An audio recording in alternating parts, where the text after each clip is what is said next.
ఏపీలో జరిగిన మేయర్ ఎన్నికల్లో కూటమి ప్రభుత్వం విజయ దుందుభి మోగించింది. పోటీ చేసిన ప్రతి చోట కూటమి అభ్యర్థులు విజయం సాధించారు. ఇందులో భాగంగా గుంటూరు, గ్రేటర్ విశాఖపట్నంలోని మేయర్ పీఠం కూటమి వశమైంది.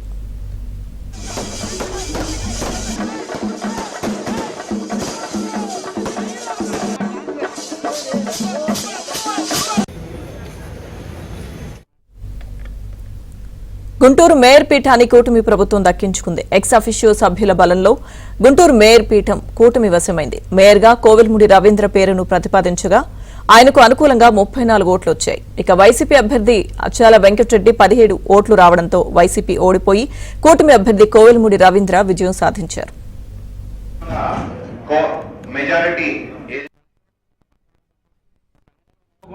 ప్రజా విజయం, ప్రజాస్వామ్యబద్ధంగా ఎన్నికబడ్డ విజయం మనందరూ కూడా చూసాం. ఏ విధంగా లైవ్ టెలికాస్ట్లో కూడా ప్రజలందరూ ఎట్లా మనల్ని ఆశీర్వదించి గెలిపించిన కార్పొరేటర్లు మనల్ని ఎన్నుకోబడ్డాం.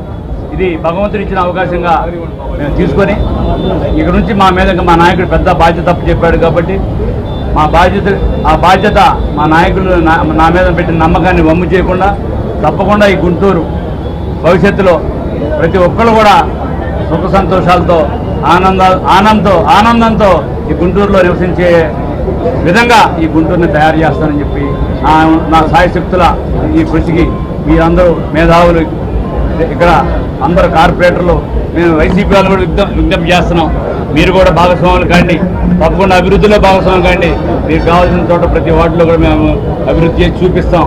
మాకెక్కడ మా నాయకుడు మొత్తం ఈ రాష్ట్రంలో మాకేమీ వేరే ప్రాంతీయ విభేదాలు లేవు. మాకు తప్పకుండా మాకు జయం ఒకటే, గుంటూరు అభివృద్ధి. గుంటూరు అభివృద్ధి మనం కావాల్సిన ఏవైతే ఇప్పుడు మౌలిక వసతులు కావాలో వాటిని అన్నిటి కూడా నాకు ఇచ్చిన ఈ 11 నెలల కాలంలో